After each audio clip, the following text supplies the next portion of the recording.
These are the answers to quiz number 8. Number 1, false, because gender stereotypes and biases, which may be existing only in the mind, oftentimes form the basis of actions that lead to gender discrimination. Number 2, is true. Glass ceiling for women are proofs of socioeconomic equality because they only reach some point of promotion and they cannot access the highest level of position in companies because of what society expects from them. Number 3, physical injuries incurred as a result of gender-based violence are sources of economic inefficiency. This is true. Examples are of the effects of gender-based violence include absences from work, hospitalization expenses, which are losses not only to the victims but also to the companies, hence losses to the industry and to the whole economy. Unpaid care work serve as barriers to women's full economic participation. This is true because instead of spending all their time and talents in participating in economic production, women are tied up to household work as a result of society's expectation that they should take on unpaid care work at home. Unpaid care work are unpaid reproductive work done at home. Violence against women, against men, in this instance, is an example of gender is oppression. Of course it is. If violence against women is a form of oppression, the same is true when this is done against men.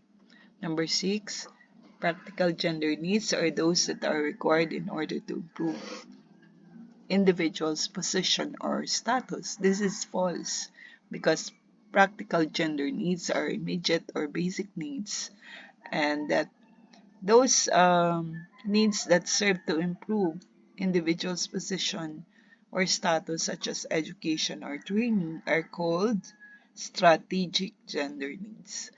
Number 7, education is the only way towards women empowerment. False, because there may be other ways, such as providing them with their practical gender needs or other strategic gender needs. And education may be a powerful tool, but there may be other ways to empower women, such as recognition and respect for them. SDGs are goals formulated by the Commission on Women. Of course not.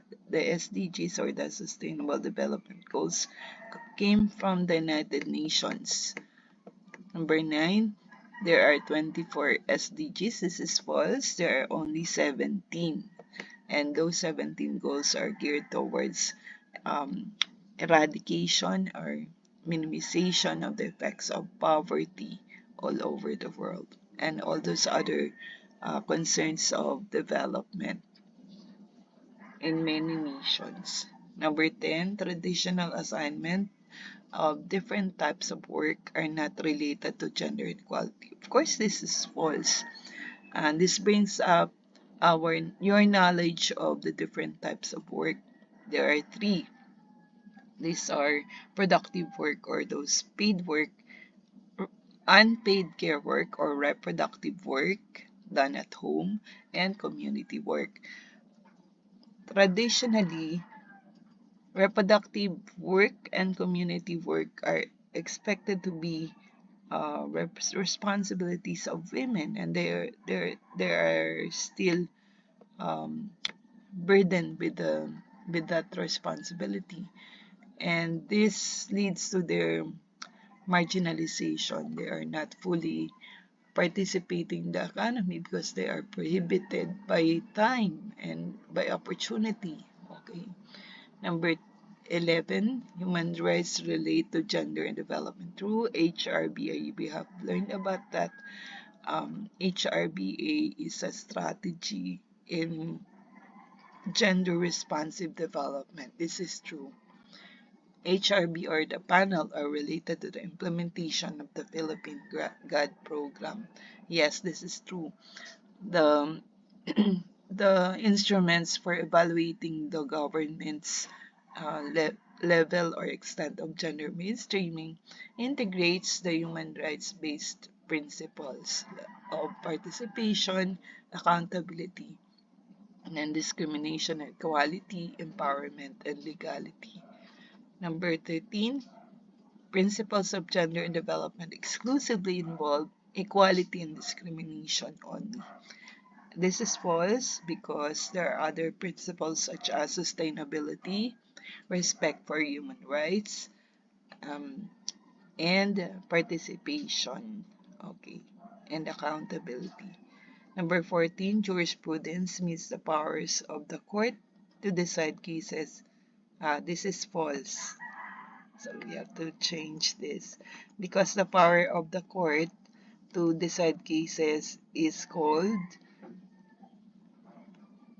jurisdiction, and jurisprudence are the court decisions or the principles that are laid down in those decisions. GAA or the Gender Appropriations Act provide for the budget law. And so this statement is false because this is supposed to be appropriations. Okay. Number 16, development means the individual's improvement of the individual's capacity to do or to be. Okay, this is true. Okay, and GWE means gender equality and women empowerment. So the statement is false. And GMEF is gender mainstreaming evaluation framework. So this is also false. Number 19, RA 9710 is the law that protects children's rights. False because RA 9710 is the Philippine Magna Carta of Women. Number 20, the first level of gender mainstreaming is foundation formation. True. You have to study that material on gender mainstreaming. Number 21, the answer is letter C. Okay. Number 22, the answer is letter B. For higher education institution, this is the mandate of the CHED. Number 20, the number 23, next number, the element that is required for gender analysis is this gender disaggregated data. Without the data, there can be no gender responsive planning. Number 24, the answer is D, all of the above. Number 25, the international law that mandated gender mainstreaming for the first time is the Beijing Platform of Action from the Fourth World Conference on Women held at Beijing. Number 26, the answer is all of the above. So, the Magna Carta of Women mandated the inclusion of reproductive health and education agenda, and that gender-based violence must be addressed not only in the sports-related activities but also at work, and then prohibition of gender mainstreaming not only in the media but also in other sectors.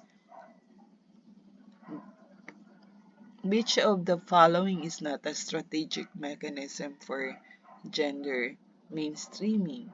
Okay, the answer is drug tests. So you should have studied that material on gender mainstreaming. Next is, which of the following exists at level 3 or the GAD application level of gender mainstreaming? Letter A here is at level 1. Letter B is also at level 2, and God-related activities already institutionalized is the correct answer at level 3 or God application. What is the highest level of gender mainstreaming? So there are 5 levels, and the fifth level is letter B, replication and innovation. Next, which of the following is not a gender mainstreaming entry point? So if you have studied the material, you will learn that A, justice system is not an entry point. What does GFPS stands for? The answer is God Focal Point System. Letter C. 32.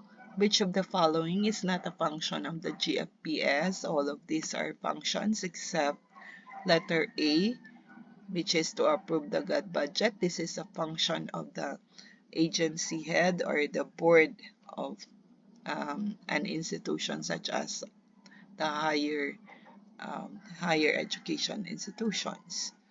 They are the ones who approve the God budget. The function of the God focal point system is to lead the agencies in mainstreaming gender in the functions, and also to propose the budget and implement and monitor the implementation of the God plans.